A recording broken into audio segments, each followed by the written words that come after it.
Okay, so now getting into our session, I'm actually here to first introduce the moderator for this session. She will then introduce you to, this panel, which is pretty much what I want to call the Legends panel.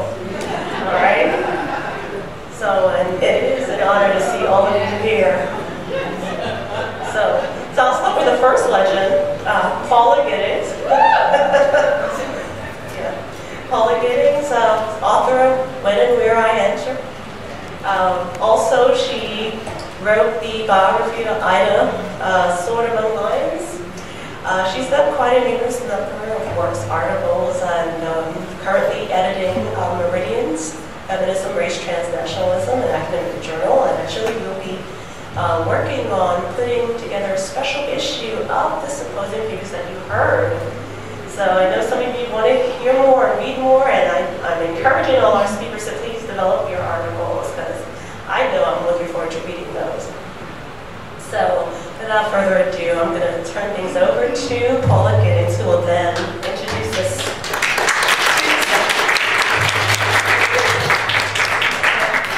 Good afternoon. It is such a pleasure to be here, and to be one of the legends. That doesn't have anything to do with age, does it? Okay. Janelle wrote me months ago, it seems like almost years ago now, saying that she wanted to organize a conference on Harriet Tubman, and would Meridians be interested in publishing the papers in a special issue. I think that was a response that took about 3 seconds. Yes. And I'm very excited to be able to do that as the editor. And we'll be in touch with the presenters later about some of those details. But obviously, this is an idea for this conference, is an idea whose time has really come. This, we were talking at lunch, this re-examination of Harriet Tubman is so extraordinary. The papers have been just so fine. And it's one of those conferences that, you just think differently when you leave. Something has happened, something's been transformed here. And so we're quite thrilled. And I'm thrilled to introduce the panel for this conversation. Barbara Smith just reminded me, and this is like old home week for us up here. Barbara Smith reminded me that we first met in 1974. I was in elementary school. Yeah. I don't know about you.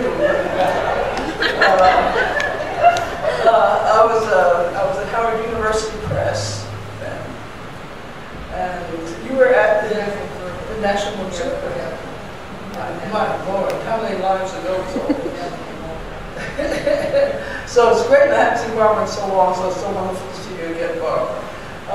Barbara is an Albany Common Council member,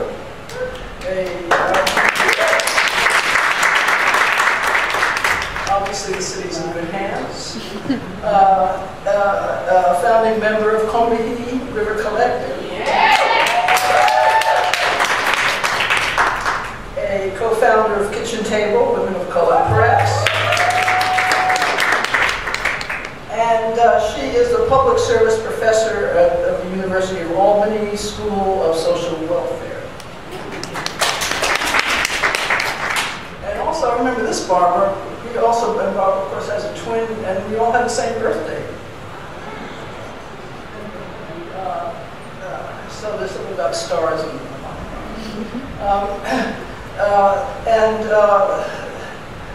the next panelist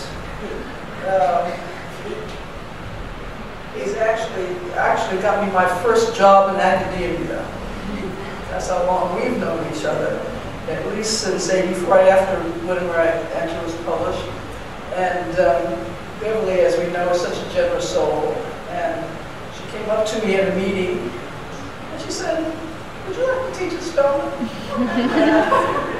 And I was a freelance writer who needed to get out of the rain, and I said, "Yeah, thank you." And we had some wonderful times at Spelman.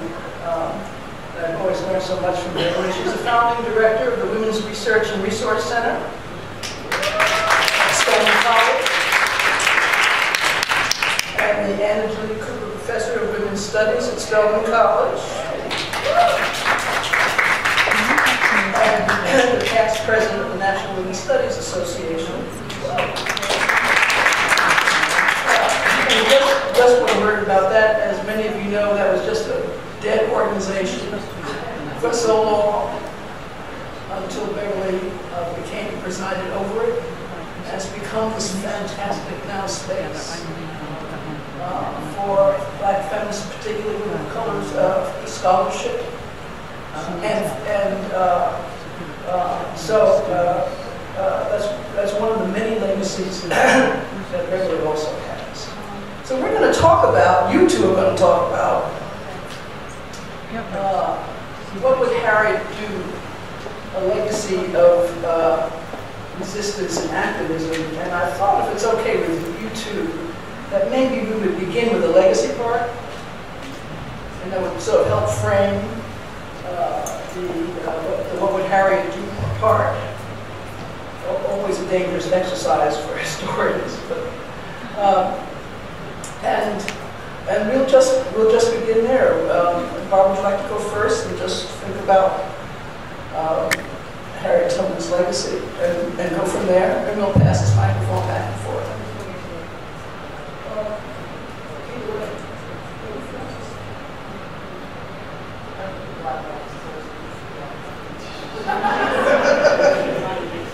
I'm not sure everybody heard what I just said, so I will repeat it. I said I'm from the Black Baptist Church, and you know you don't sit down to speak. That's speaking in the Black Church 101. So, hi everybody, it's so nice to see all of you, and obviously I'm among friends when things like the Comedy River Collective and Kitchen Table Women of Color Press get shout-outs and applause, because I assure you that does not happen everywhere, and certainly not everywhere I go. And I just want to say how pleased I am to be among all of you sisters and brothers as well. I want to thank Janelle Hobson.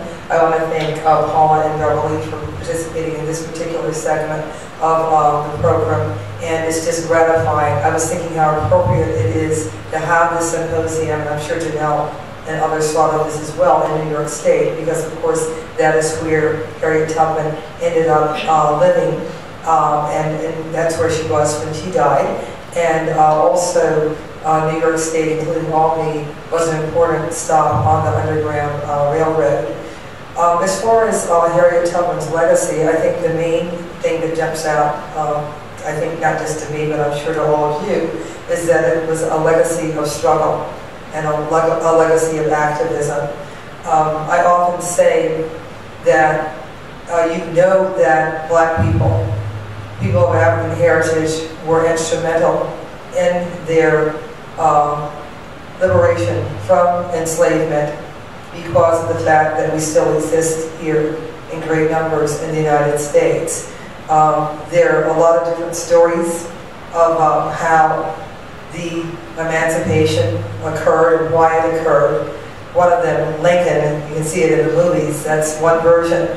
But there are other versions, and the version that I prefer, because I think it's actually the one that's accurate, is the one that includes Black people's agency in their own liberation and in struggling for freedom. And as I said, it's not necessarily about how many people were able to escape from the chattel slavery of the Confederacy. It's not about how many people were able to do that. That was a fairly rare occurrence numerically. But the fact that Black people continued to be alive when our lives were completely not valued, and that we were always under threat of death for the most minor infraction, shows the level of resistance that we're involved in. We're